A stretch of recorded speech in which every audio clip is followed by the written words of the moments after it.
All right, everyone, welcome to the Real Estate Game Changer Show. I'm your host, Mike McKay, based in the Jacksonville, Florida market. If anyone's in the Jacksonville, Florida market or new to the market, feel free to reach out to us. We still are very actively buying in Jacksonville. So if you have any deals, feel free to reach out to us. Each and every week on this show, we talk with people all across the country who are changing the game of real estate. And this is a live show, so if you have any questions, please put them in the comments for our guest to answer. This week, we have Andrew Jobe out of Houston, Texas. Andrew, welcome to the show. Thanks, Mike. Appreciate the invite. Absolutely, man. So let's kick it off. How did you get started in the real estate business? Yeah, I mean that's a common question of how to people got started, but man, it was kind of one of those things. I've got a partner in my business, Jr. Reed. He's a great guy. We've known each other since undergrad and met there and really became friends, and then just stayed in contact after undergrad for years and kind of went our own ways. Did corporate America stuff. I did another business type of thing. But we kind of got to a point in our lives where we just kept talking about, hey man, we need to like buy rental properties or we need to like do some real estate investment together. And we had no clue how to do that or what that meant at all. And so we would like get together, having a beer and like look at the MLS and be like, okay, let's buy a rental property and just not understand how the numbers could work. We're like, this doesn't make sense. Like, how do people even invest in real estate when none of these things work? And so then we started going to like meetups. We'd get on like Meetup or Eventbrite and just find local real estate networking events. And that we went to one of those and was introduced to a wholesaler and had never heard about wholesaling, didn't know what it was, but very quickly started putting the dots together and figured out what it was and started seeing these deals.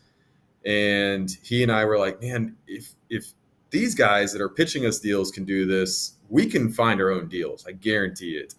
Hmm. And so instead of buying from wholesalers, we said, look, let's just go find our own rental properties. And so we set out to do that where we were both working full time. And then on the weekends, we would download or we would buy the Harris County, the Houston foreclosure list, sort it. And we had a goal of between Saturday and Sunday knocking on 100 doors, and just trying to find somebody that we could put under contract. And so that was how we probably got like we got our first deal doing that, made like 2 grand wholesaling that. So huge, huge win. Yeah. Um, but we did our first like 5 or 6 deals that way, built up some marketing cash, and then started reinvesting all the marketing into cold callers, doing some Facebook ads, some PPC stuff, and just really got the ball rolling like that. Started to get some momentum to where wholesaling was obviously our active cash generation, and then the deals that we liked, we would start to buy those as rentals and keep them ourselves. Hmm. That's how we got started, and that's kind of what we scaled up doing to where we were both able to ultimately leave our corporate jobs. And you guys like that, something that I see like a lot of wholesalers run into, right? Is like, I mean, you guys do quite a lot of transactions, and in wholesaling, it's funny, you talk to people who've wholesaled for a while, and some of them have like 2 rental properties, and they've wholesaled hundreds of deals. How do you guys determine, hey, I'm going to keep this one in my portfolio versus I'm going to wholesale this one? Because it's hard. It's tough. It's really tough. I mean, especially on the things that we keep, because that's usually where your biggest margins are going to come from. Because we want to keep it knowing that we've got the most equity in it and that sort of thing. So there's definitely deals that we've sold that we look back on and we wish we had kept. But it's a balance, man, and you really have to like figure out what works for you, Hmm. and kind of your business. But it's a discipline. I mean, you have to force yourself to buy some deals and maybe um, pass up some immediate cash opportunities, knowing that hey, this is a good investment long term, and this is really what the focus is. But wholesaling's, you know, if you're doing it for revenue, it makes that decision extremely hard So the way that we're actually able to do it is we know our buy box. So we know Hmm. what works for us. And so we can quickly say, okay, we would actually consider buying this or we actually wouldn't. We look at the margin, and then we kind of just look at what our deal flow looks like. If we've got, Hmm. a good pipeline going, it makes it easier to take something down versus actually, the pipeline looks a little dry, need to go ahead and wholesale something that we would normally keep. Hmm. And you guys kind of have, well, you want to talk a little bit about your buy box, the stuff that you like to keep? Yeah, I mean, so we're in the Houston market, which is it's a massive, MLS area. So the greater Houston area is like 6 counties. You can drive 100 miles in any direction and still be kind of in the greater Houston area. Hmm. So we have a massive opportunity area that we can select from. And then Houston's an old city too. So you have these neighborhoods that are well established, that are kind of inner city, in the sense of close to downtown proximity, that were built back in the 30s, 40s, 50s. And then obviously you got your suburbs and things like that. But Hmm. what we really like is some of those kind of workforce housing neighborhoods that have decent cash flow from a rental rate and that we know we can go in and add a ton of value. So we like those post World War II, 1940s, 1950s brick house on a slab foundation that we can go in and redo the roof, the foundation, the mechanicals, everything, and make it a completely brand new asset, and still have that spread for the cash flow. Yeah, so you guys prefer to redo everything versus a lot of people prefer not to, it sounds Yeah, like. we do. Man, we started off, so the very first rental we got, we did everything that you're not supposed to do. We bought it. It's an hour drive from our house, so it's just like it's far in terms of proximity. Um, it was like a 1960s build, so it's a good house, but man, we didn't do any updates in terms of like mechanicals. We didn't touch the plumbing, we didn't touch the electrical. I think I ended up having to replace the water heater like after tenants had moved in. We didn't put a new roof on it. We literally just did like cosmetics and was like, man, we're such great landlords and flippers. But it was that's still, we've got it kind of up to speed now, but that was kind of the learning point of, man, it's going to make managing and financing and building a portfolio so much easier if we Mm, take the opportunity just to basically gut something and make it completely new from the get go. Again, that's why we're taking the ones that have such deep margin.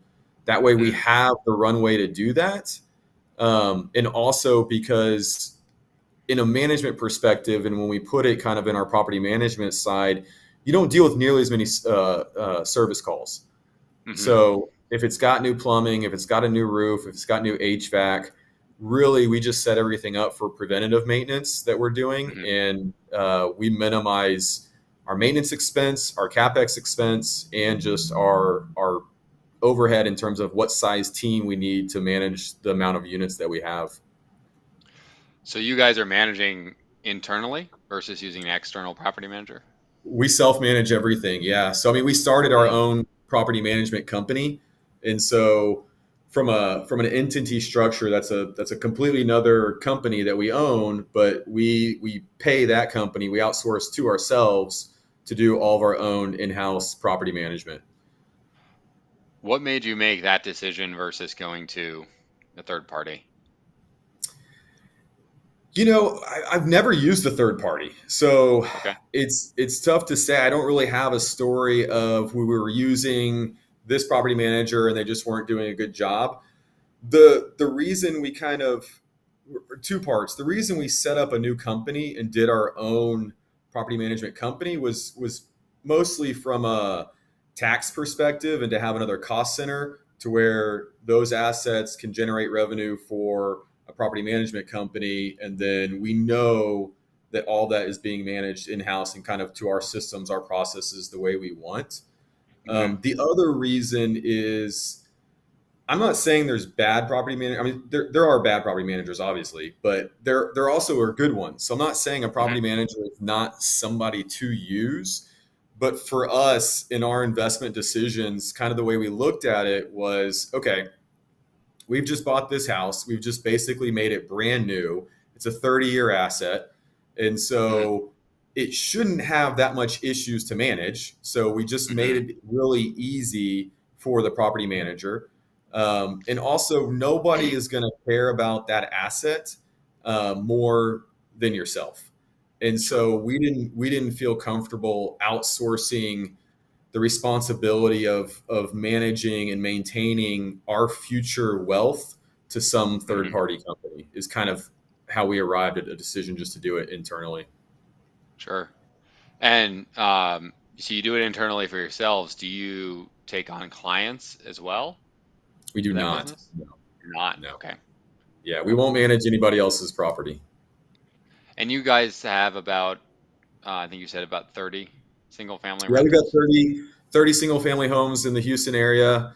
And that's Houston's a huge area, like I said. So that's anywhere from our major area is like 100 miles from downtown Houston. So, Hmm. we'll go down south, out east, west, north. If within that area is kind of all spread out where we own those. Okay. How many people, employees, does it require to run 30 single family homes from a property management perspective? I've got one VA. That's it? Yeah, Okay. yeah. So I mean, Okay. yeah, I mean, it's like I said, we try to do everything up front to make our job as easy as possible. Um, I work a lot on the business, so we're constantly doing things for like systems and processes and that sort of stuff. Property management can be a headache, but you're in a customer service business, and kind of Mhm. when you focus that on who your clients are and understand their needs and focus your systems and kind of how you do things, it does tend to streamline and help how things run. But it's Mhm. also, you have to remember, there's somebody in that house, right? For you, it's an asset, it's a property, it's just an investment tool. But the person that I'm signing a lease with, the person that's moving in there, that's their home. That's where their family's going to be. They're going to have dinner there. Their kids are there. They're going to celebrate holidays there. Chances are their kids, go to school in the area.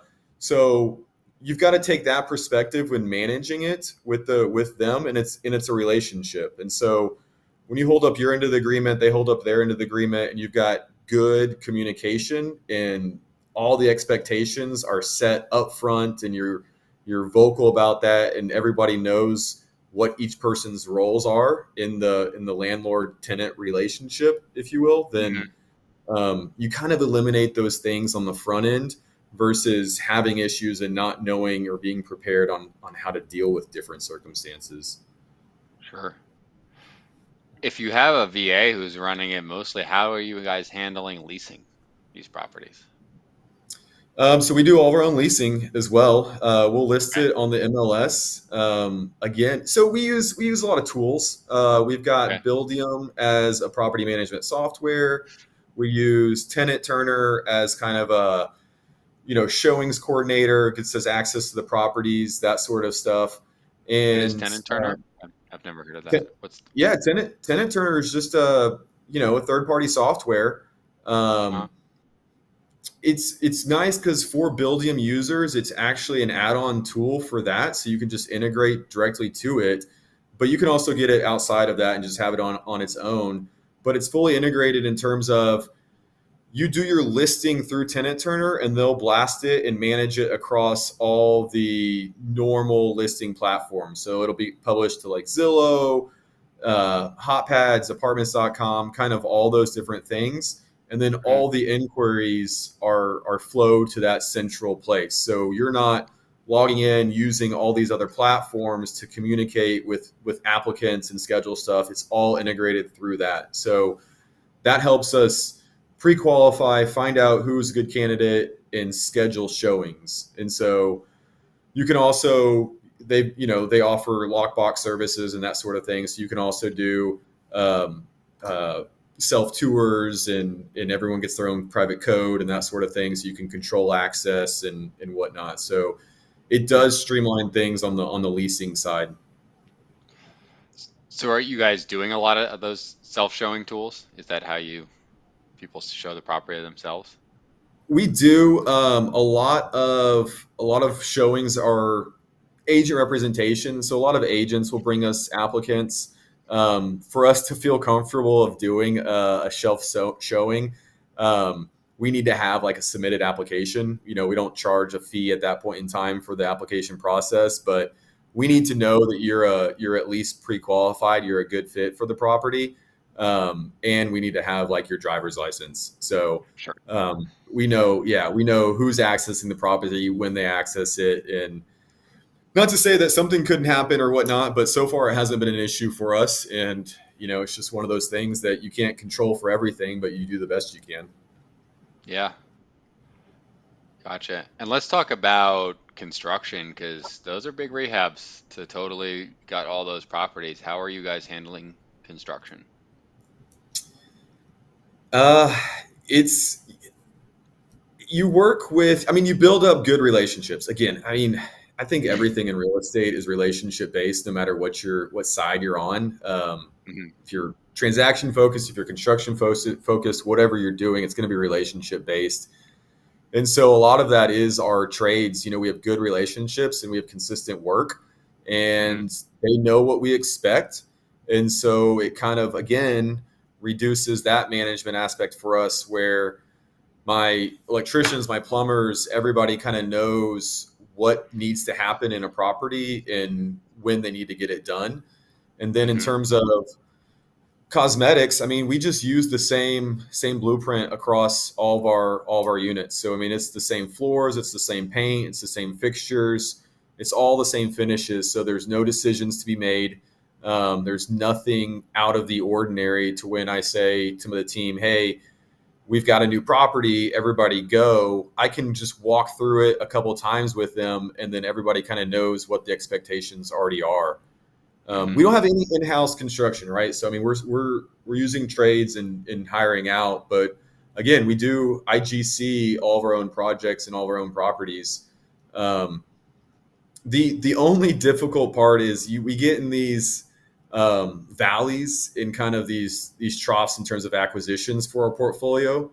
where an opportunity will present itself and we'll end up having like 4 or 5 construction projects going on at one time, and then you get this lull where you go a month or 2 months without any new projects starting. So that's the hardest part in managing it, is just the timeline and the scheduling of new projects and how you're lining things out from an acquisition side.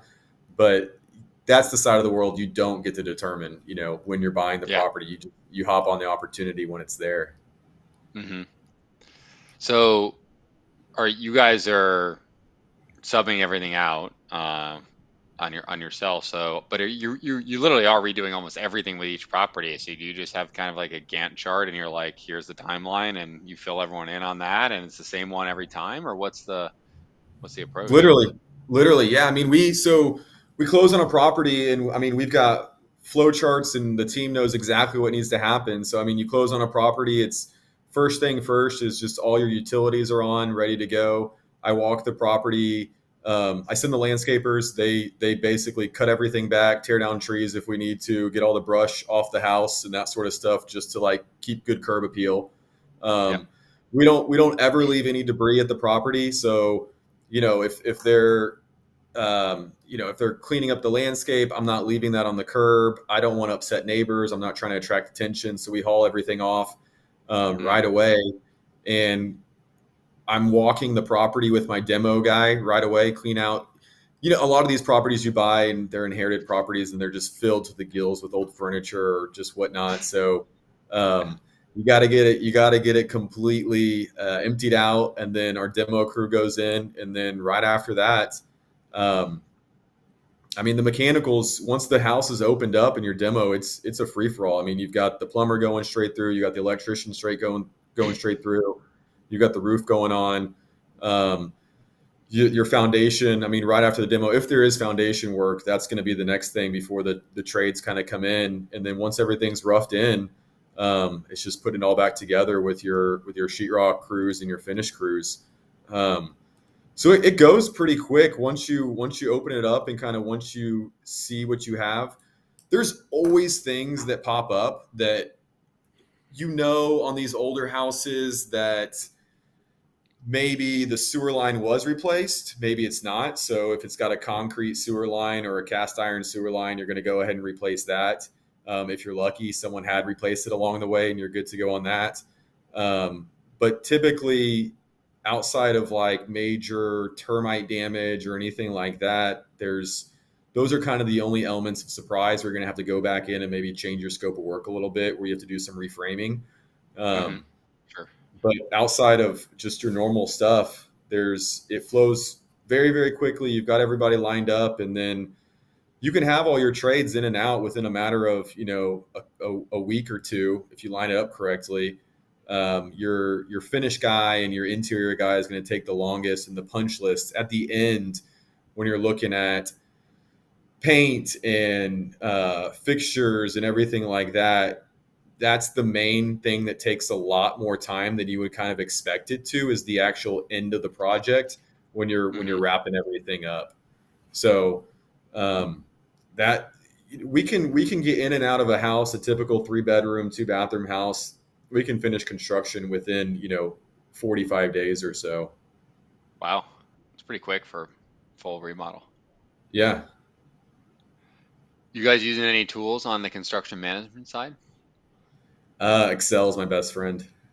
Okay. I There's thought there's maybe I probably had something because you were like, building them and this, and then I thought you may say like no. builder trend or something else. So, No, I mean we don't have like enough construction projects to really justify like a project management software, yeah. and all of our stuff is pretty much the same. So there's not much variance from project to project. That I've got a good template of a spreadsheet, and we kind of know what we need to do. That actually just it flows very, very well using those types of tools. Yeah. And are you managing the dates for the guys, or they're kind of Yes. communicating with each other because they've done okay. Yeah, so I mean, so I'll walk the job kind of with everybody at the same time, all the trades, and then my interior guy. I make sure they've all worked together now. They all have each other's numbers and contact information, and then I'll put everybody like that needs to be on a group text. That way, when I'm getting updates or the plumber is telling me, "Hey, the roughing is done," the electrician knows, the sheetrock guy knows, like everybody is kind of stays on the same page. And that really helps, is the communication process. When you make sure that they have each other's contact information and that sort of thing, it reduces finger pointing. Trades love to, say this person didn't do this or this wasn't ready or that type of thing. But when you're on the same page or in the same channel of communication, it's kind of hard to point fingers when you're all talking at the same level. Yeah, for sure. Um, and then on the building that rental portfolio, how are you guys handling the financing as you grow that? That was what was really important on the front end when we got started. So we started buying rental properties because we were wholesaling, right? Like I was talking about Mhm. earlier. And JR really, my partner, he really focuses kind of on that side of the business. So Mhm. he's what we call revenue. So he's doing all sales, marketing, wholesaling, getting stuff under contracts, and then it comes over to my team once the contract is done. So he was able to leave his corporate job a lot sooner because he was generating revenue within the business, and we were using that to reinvest into marketing, and then to also, help him just leave his job and grow the revenue side. Well, Mhm. in tandem to that, I'm still working in corporate America, which means I'm still collecting a W 2. I can still get very high quality traditional financing. And Mhm. so our first 7 or 8 properties, we were basically just acquiring them like that, hard money, cash and private lenders, and then Mhm. refinancing them using basically my balance sheet and my income statement to go get qualified financing. So we were able to do, a lot of Fannie, Freddie kind of, low rate mortgages and whatnot. But as the portfolio grew and kind of as the business started to grow, my DTI, my debt to income got out of whack to where it's like, okay, it actually doesn't make sense for me to stay in corporate America because there's no financing benefits.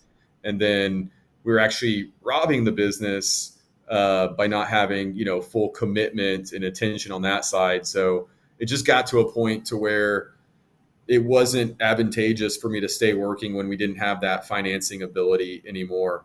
But that's kind of when things really changed in terms of how we reposition a portfolio.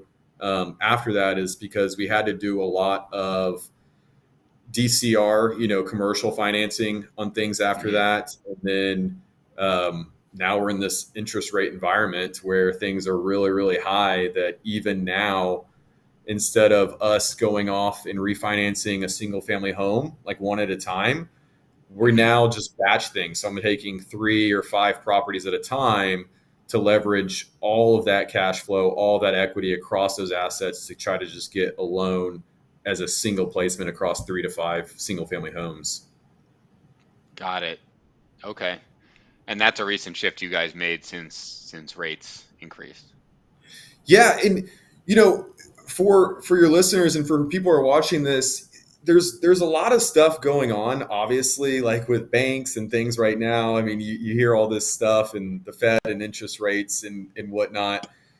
This is one of those times where you have the opportunity to really establish good relationships and really meet the people that are worth meeting. And so we're actually taking this time as an opportunity to go around and introduce ourselves to bankers who normally we wouldn't approach because Hmm. we have a good income statement side, we have a good balance sheet side, and so we feel like this is a good opportunity to meet new bankers and new relationships who are more keen and looking for clients like us or customers like us that they can partner with, that we can help them still operate as a bank and grow their balance sheet, but also mitigate their risk from a proven operator. So we're kind of looking at that as this is a great opportunity to really figure out who the solid actors are and people are in this time right now.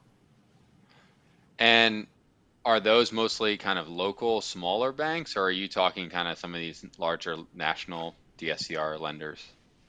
No, so we have done a few of the national DSCR lenders, but even recently we've seen some of them pause loan originations Hmm. on some aspects. So we're very much focused on who is in our neighborhood, who understands our local economy, and who is more keen to work with an operator in our region.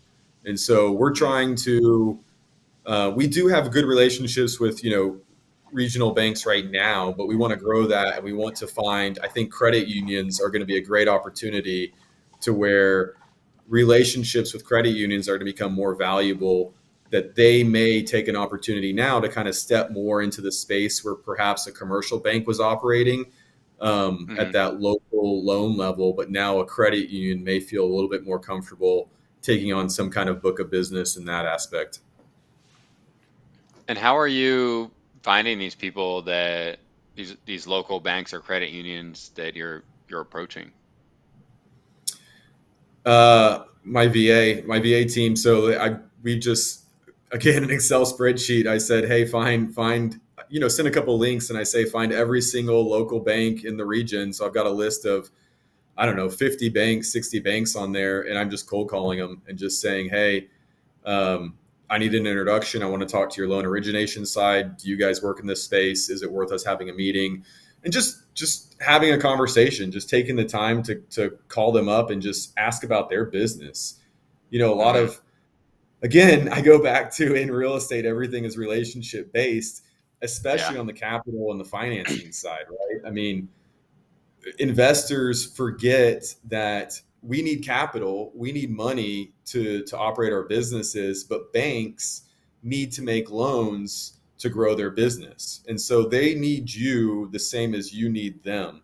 And so that Hmm. is a relationship thing. You just have to present yourself in a professional way that makes them comfortable and want to do business with you. So it's again, it's relationship based. But no, I'm just reaching out and cold calling and saying, hey, this is our business. This is what our balance sheet looks like. Here are my Hmm. needs.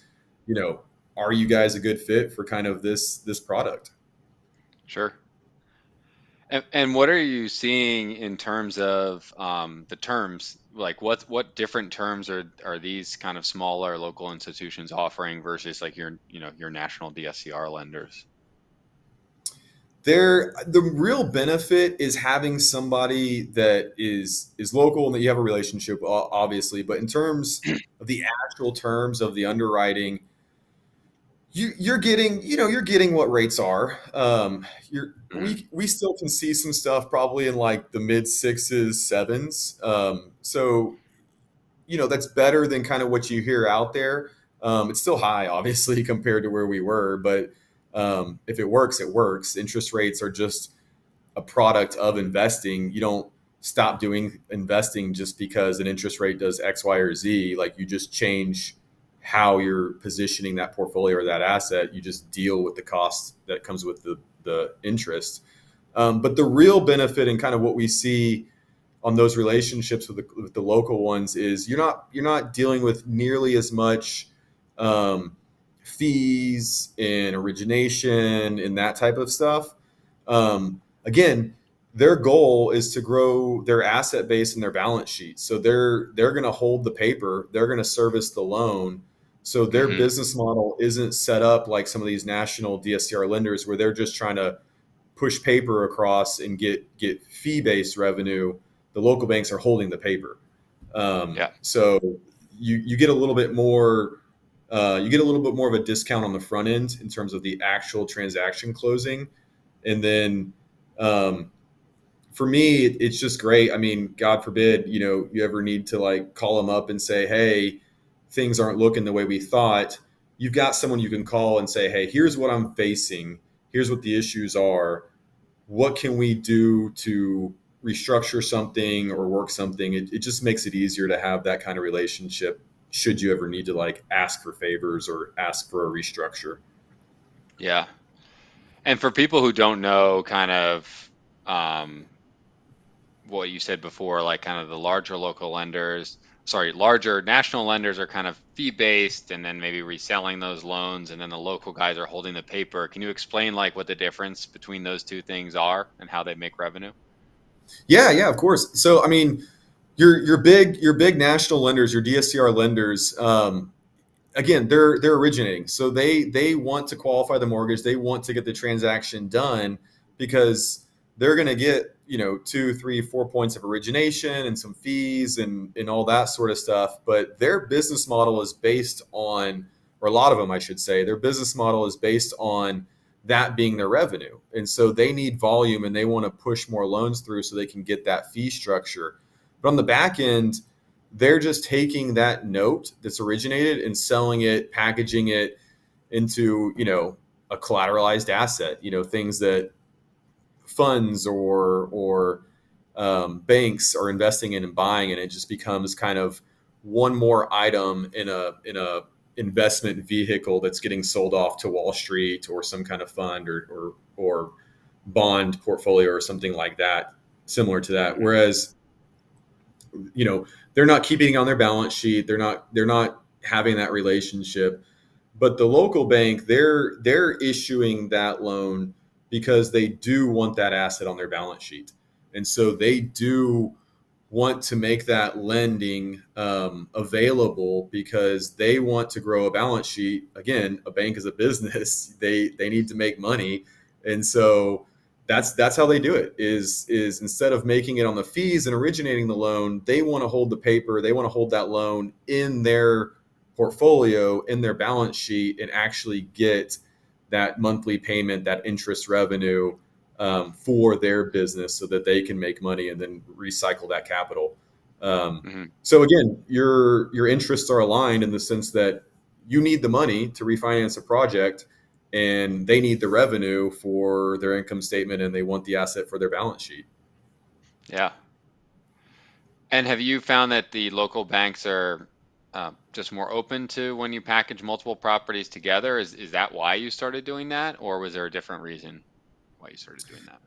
The main reason, they are more open to it, but the main reason is so we got really spoiled when we were growing our portfolio initially to where we could acquire something, refinance, and since we were refinancing at 3-4%, we could go all the way up to 80% in a lot of Sure. cases. And we were actually, for the first, I don't know, half of our portfolio, if not more than that, we were getting paid to buy properties. And what I Hmm. mean by that is when we were going, after we had finished construction, after we had done everything and placed a tenant, when we would go refinance at such a low interest rate and at 80% loan to value, we were walking away from the closing table with, ten to $20,000 in closing back to us, which just helped us grow the portfolio more and more. Now, with interest rates instead of being three, being double, no bank that I've seen, at least, no bank is lending at 80% right now. Hmm. They're more closer to like 70, 75 is kind of a luxury if you can find someone doing 75%. And so the reason we kind of switched to looking for this is because to refinance one property at a time, it started to eat away at cash flow to where we would have to be at a property to leave more of our capital in a project than we would want to. And Mm. so to make it cash flow the way that we want them to cash flow, we would have to be at like a 60 or a 65% LTV. And instead of walking away from the closing table with, 15, 10,000, $15,000 at closing, we're now leaving ten or $15,000 in a project, in a property, versus taking that cash back out. So that's why we started bundling things or looking to start bundling, because on a property that cash flows very, very well, I can spread that across another property that maybe the LTV or the cash flow isn't the best.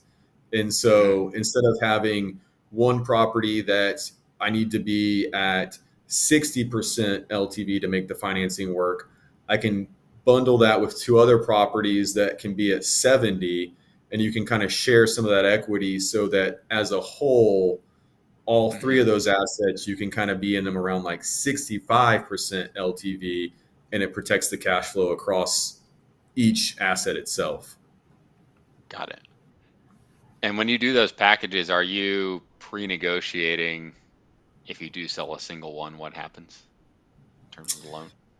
Yeah, no, I mean, that, and there are constraints to it. A lot of times you have to break up the loan. So I mean, you'd have to, our goal, it's not in our model, it's not in our plan to sell an asset. Our philosophy is we don't expect to get rich off of rental properties. I think that's a myth in terms of rental ownership.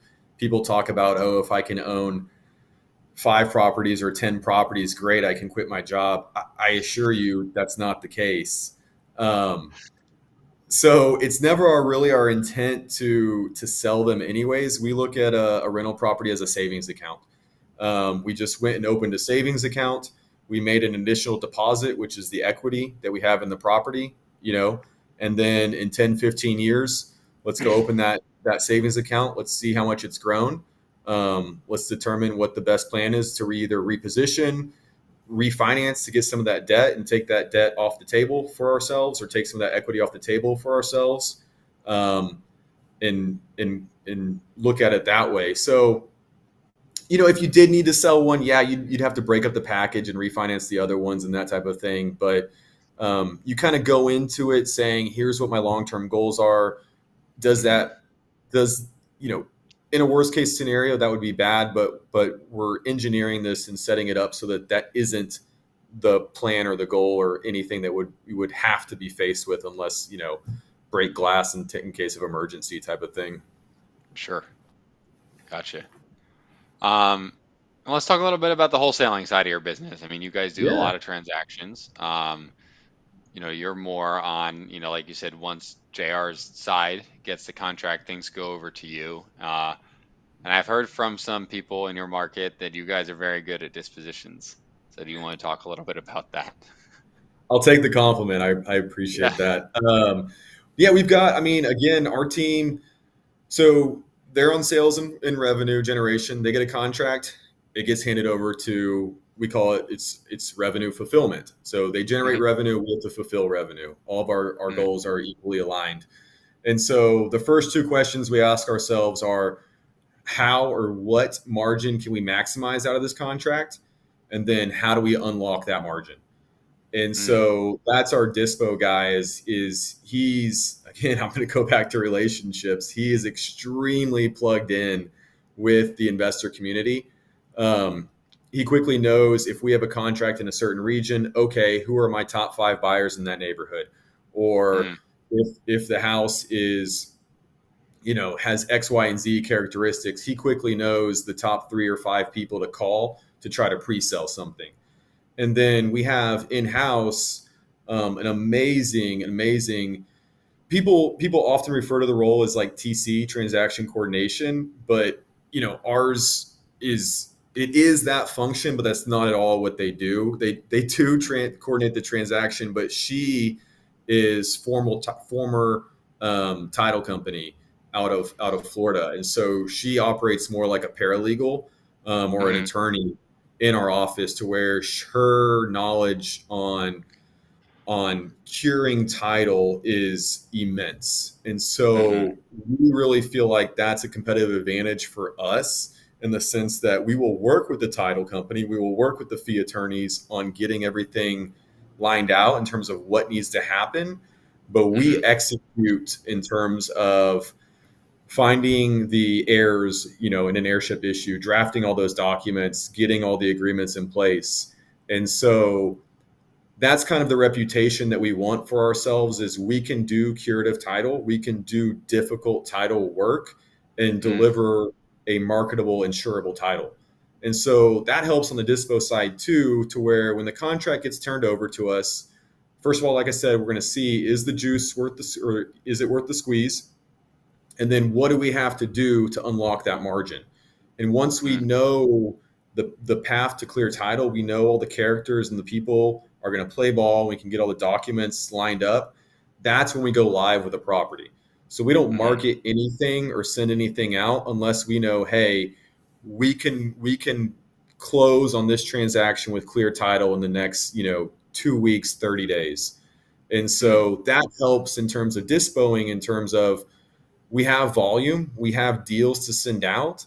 But if we go under contract with one of our investors, they're not going to sit in escrow for an endless amount of time because someone didn't know or didn't look at Schedule C and tie up, figured out what needs to happen to that ties up their earnest money. And so Mm. investors know when they work with us, hey, we're ready to close, we're good to close, and on to the next project. We want something that's ready for our investors to get to work.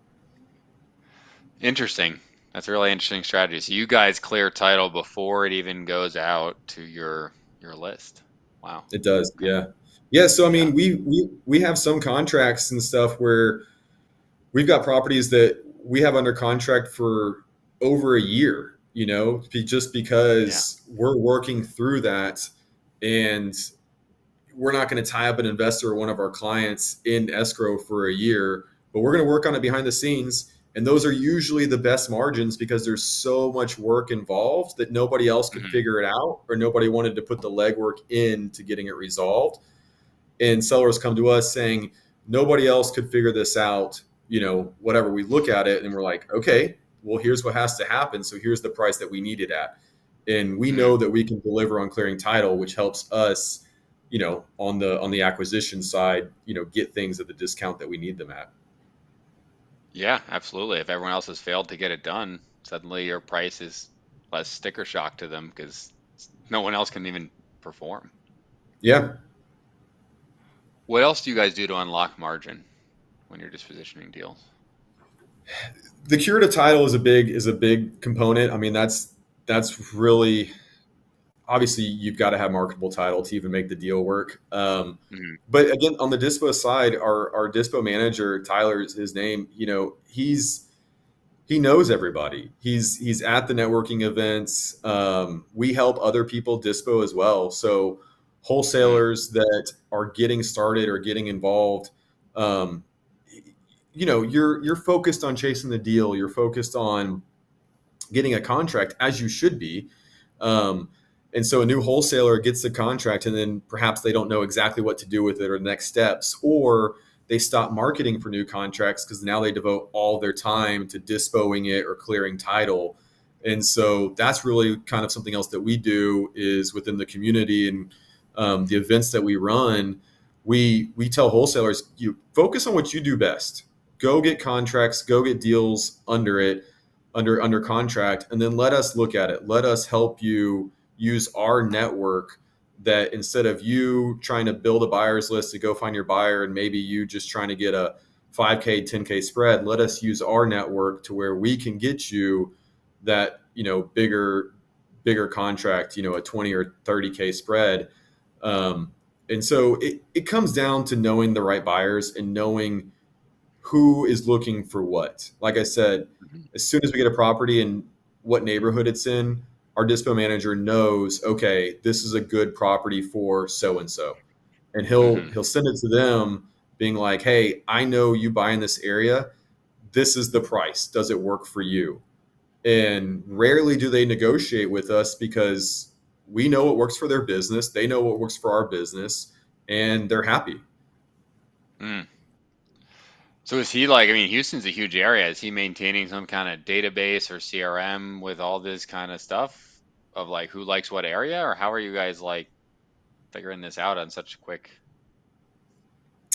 I would love to say that we've got some like special sauce, but it's networking, man. It's just Just out knowing there who? shaking hands. Yeah.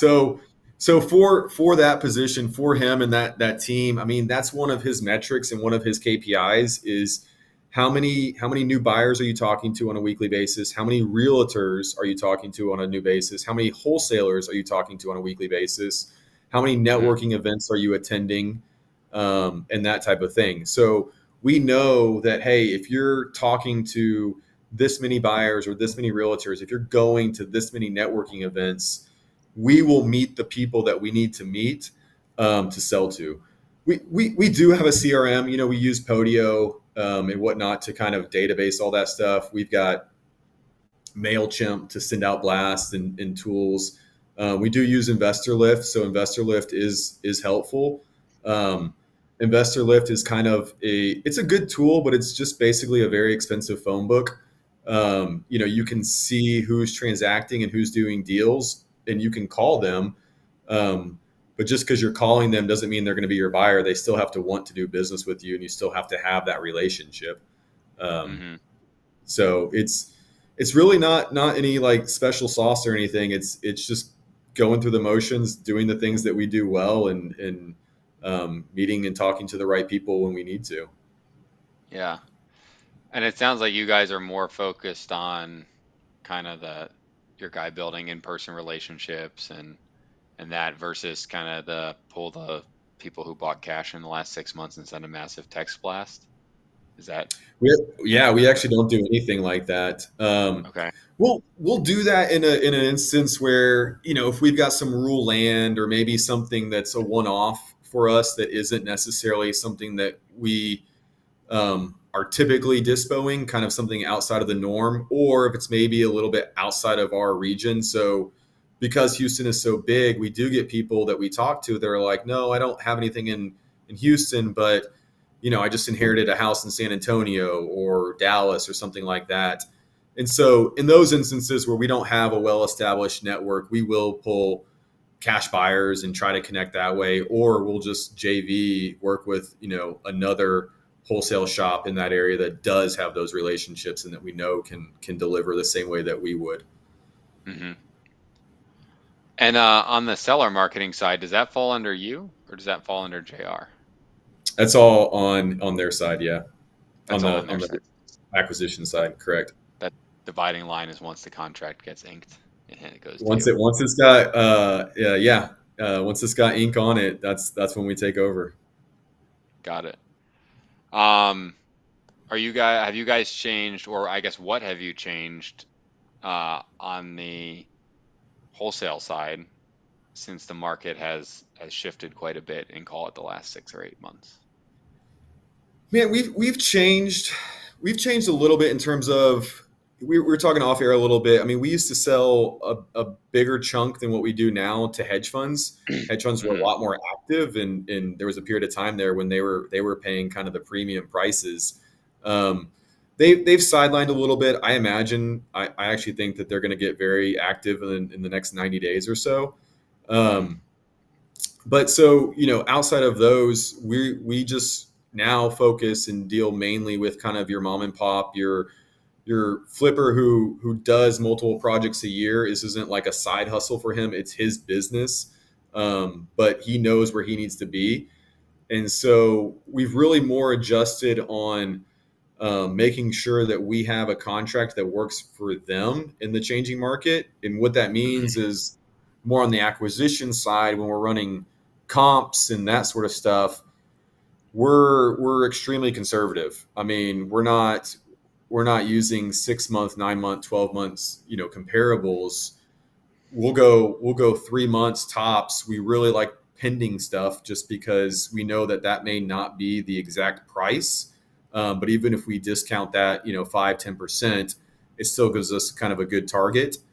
Um, and then for areas where you need to go a little bit further, if you need to look at 6 months or 9 months, we're discounting those. So whatever sold six Hmm. months ago, 9 months ago, we're going to shave 10% off that, 15% off that right then and there, knowing that, yeah, it's probably a good comp because it can be sold, but it's going to be 10% cheaper, 15% cheaper than it was 6 months ago. Yeah. So really just buying kind of deeper on the acquisition side and making sure it works for the flipper, professional flipper versus the fund who might pay 90-95% of value. Exactly. And we do have this delineation, right, of okay, once the contract signed, it goes over to the other side of the business, to their team, but doesn't mean that those teams aren't coordinating and communicating, right? So I mean, we're actively sharing back to the other side, to the acquisition side, hey, this is what we're hearing, or this is where offers are, or this is what our investors are telling us that they need things at. Hmm. And there are, you'll contract some stuff that you think, oh, this could sell for this and whatnot, and then all of a sudden you realize, okay, we got that a little bit high, and that's just new intel, new information that if you need to renegotiate it, okay, try, but in the future, okay, this is where we need to be based on that neighborhood or the market and whatnot. So it's a continuous feedback loop between the two teams of here's where the market's moving, here's where we think we need to be buying stuff, and then you can never predict forward, very, very well, but um, things are going to be different from, 3 months from now, 6 months from now as well. So um, Sure. you do the best you can kind of in a fluid environment.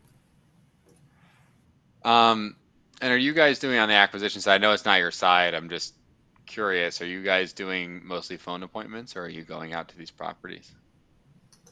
We do 80-90% of what we do is in person for sure. Okay. Um, Has it yeah, I always been mean, that way? yes. We do lock some stuff up over the phone.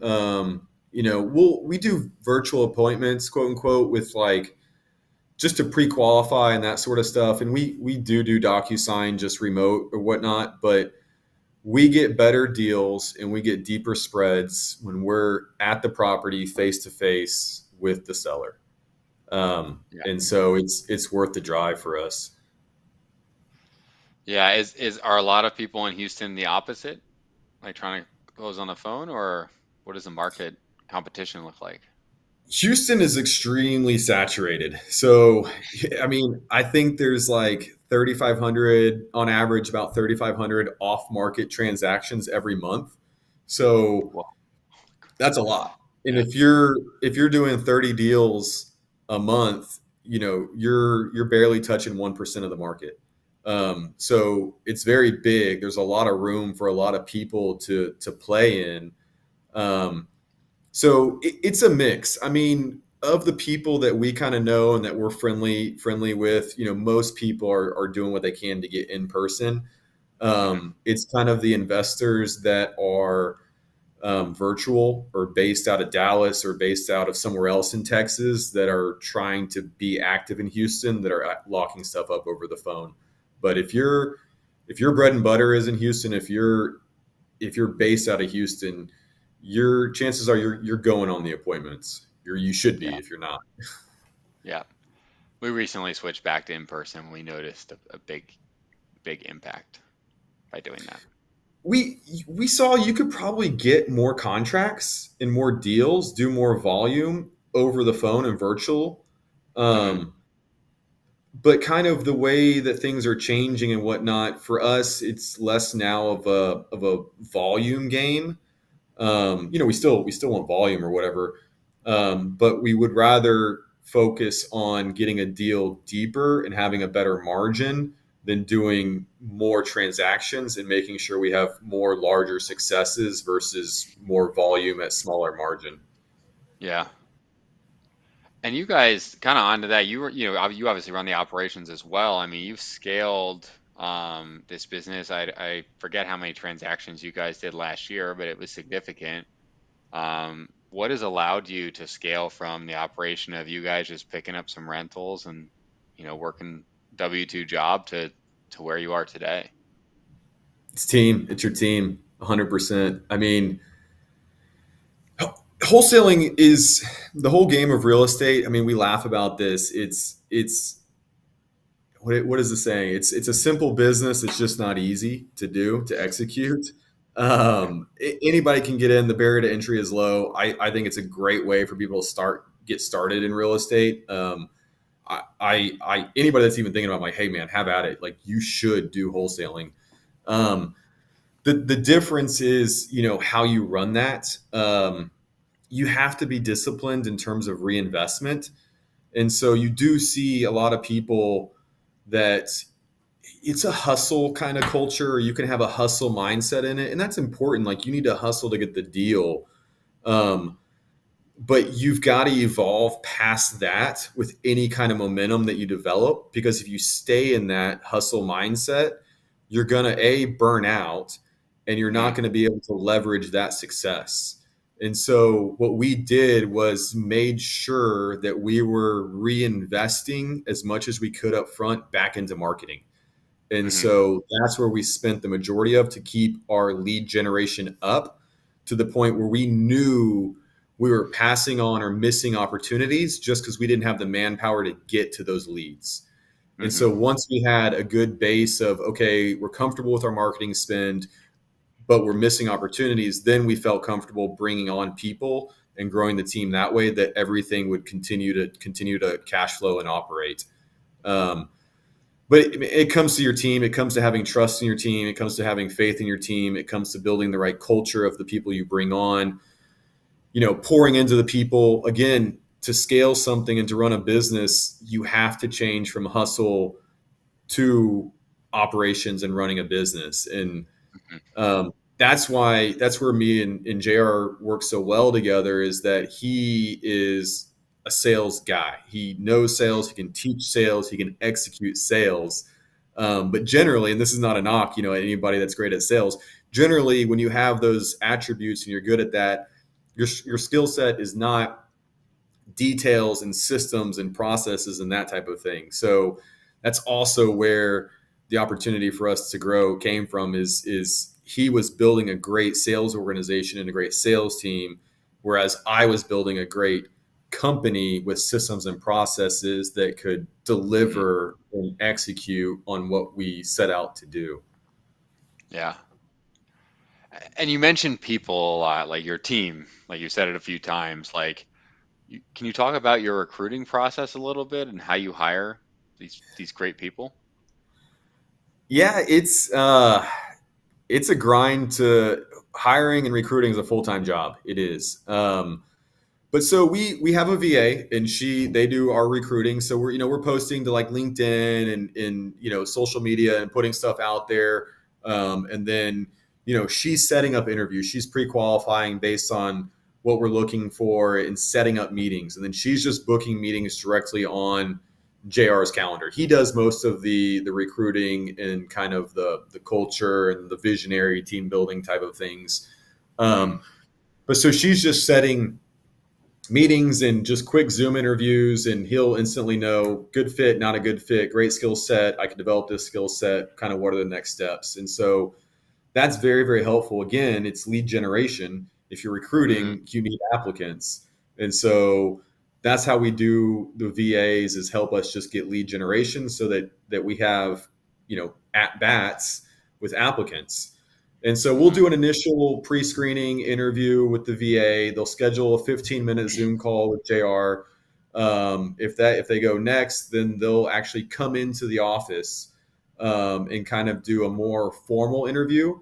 And during that time, we'll actually put you on the phones, or Mm-hmm. put you mostly for sales roles, right? We'll put you on the phone. We'll give you a script.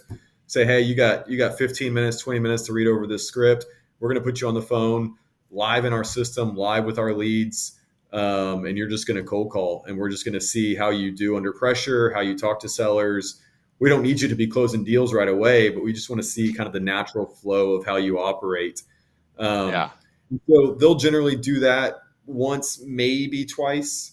And then in the final interview, if they're good on the phones and it looks good from um, who the person is, and we're looking at bringing them on, they come in for one last interview where it's in Mm-hmm. front of the whole team, and we make them, or we ask them, we have them present a PowerPoint. So they put together a PowerPoint that shares like about them, just kind of high level, like who are you, what are you, why are you even interested in this role. But then also they have to present our core values, our company's core values, and how that pertains to them, to our whole team. Hmm. And so we want to hear from their perspective what our core values mean to them, without even Mm-hmm. explaining to them what it means. We just give them our core values and what we say, and we say, what does this mean to you, and how do these impact, or how are these, in your life personally? And they Hmm. present that to the team, and from there, it's, we um, tell them thank you, and we talk to the team, and see if it's a good fit culturally. um, we're screening for skills, we're screening for can you do the job, but we're hiring for culture. Yeah. I think that's awesome. That's great because then you probably avoid a lot of the culture clashes that happen. Because you can tell if someone's passionate when they talk about a core value, or if they're just saying it because it's part of an interview, right? You can tell. Yeah, of course. You guys do any outbound outreach for recruiting, or is it mostly kind of just job posts and screening through that? It's mostly that. I mean, we've looked at a couple ways of doing some like headhunting and whatnot. Not that we wouldn't try it, just right now we just maybe don't see the return on the expense. It's fairly expensive to recruit that way, and Yeah. we're having success with our path right now. So um, I think we've got, let's see, virtually we've got 8 or 9 people on our team. In office, we've got about, right now we're at 6 or 7 with everybody, and we've got probably in office 2 or 3 open positions. Um, so if we were probably double that size, it would make sense to use a recruiter, but I don't think the benefit is there just yet. Yeah. Gotcha. Cool, man. Well, there's always two questions that I Okay. like to ask towards the end of the show. The first one's kind of just a fun one, which is, what is the craziest or most uncomfortable situation that you've ever experienced with a seller? Man, there's a lot. It's tough to come up with one just right off the bat, but just one of our most recent ones. Man, they always go back to like the houses that are just complete hoarder houses, Yeah. and it's, I guess it's just a lifestyle that these people have become comfortable with, or that they've set themselves up for and whatnot. But um, it's always the houses where, man, you walk in and it is just like filled to the gills, and there's usually cats, if not dead cats, and there's like a lot of feces in the floors and stuff. And you're trying to help the people because they want to sell their house. They've contracted with you to sell their house, and then for whatever reason, it becomes this emotional thing to where now they're scared to leave and stuff like that. And so it's Hmm. always those that become extremely hard at the end, to where emotions flare and people, they curse you out, they scream at you, they tell you how horrible of a person you are and all those things, and all you've ever done the entire time is try to help them get to the next Hmm. step. um, but I don't have like anything specific off the top of my head, but it's those to where it's like, you just you get blindsided with how angry you made somebody by doing everything that you told them that you were going to do and that they asked you to do, and then they Hmm. refuse to leave, and then it gets ugly from there. Yeah. The hoarder houses are tough. They They're are. tough. Um, and then the second question is, if you could go back in time, when you were looking for those first rental properties, and give yourself one piece of advice, knowing what you know now, what would you tell yourself? Man, I often tell people, I say, there's a lot of things that you can invest in, whether it's masterminds or courses or whatever it may be. And there's a lot of gurus out there. And so I would tell people, look, there are some things out there that aren't worth your money. But you have to find the right people and maybe the right group of things that there's a good fit for you in terms of your values, what you're trying to accomplish, and who can help you grow. But that's something that my partner and I, Jared, and I talk about all the time, is early on wishing that we had spent money on education and masterminds and those types of things by earlier in our careers, and Hmm. connecting with the people that we're now connected with. If we had just connected earlier and done those things earlier, we'd be a lot further off than where we are. But you have to find the right one, and you have to do the one that makes sense for you. Um, and they're not cheap. Good ones, they're not inexpensive. You can easily drop 10, 20, 50 grand on a program. But that's what I tell people, is don't be afraid to do that, but know that it's an investment, and do your due diligence. Interview them the same. If they're trying to sell you something, like, you better qualify them as to why it works for you. But Hmm. don't be afraid to spend that money. Yeah, it's a good piece of advice. Um, cool, man. Well, thanks for being on the show. This was awesome. If Dude, thanks for people, having me. yeah, if people want to reach out to you, then maybe they're in the Houston market, maybe they need help dispoing a deal, or if they just have a question for you, how can they go about doing that? Man, you can hit me up on Instagram. I'm just Jobage, Jobeage, Jobage, or just shoot me an email, Andrew at freshstarths.com. Um, Either way, I'm always responsive and happy to answer any questions or help or do whatever I can for anybody. Cool. And you guys in Houston, you guys run a radio show on a certain day of the week. Want to talk about that We have for a a moment radio if people want to tune in? show. Yeah, we do that every Saturday morning, on the AM station. I think it's 9:50 a.m. At 8 a.m. We just talk real estate. We just talk the market. It's really just me and Jr. Having an excuse to hang out and just talk real estate, shop to each other, and if people want to listen, then so be it. Cool, man. That's awesome. Well, thanks for being on today. This is great. Dude, thanks for having me. I appreciate it.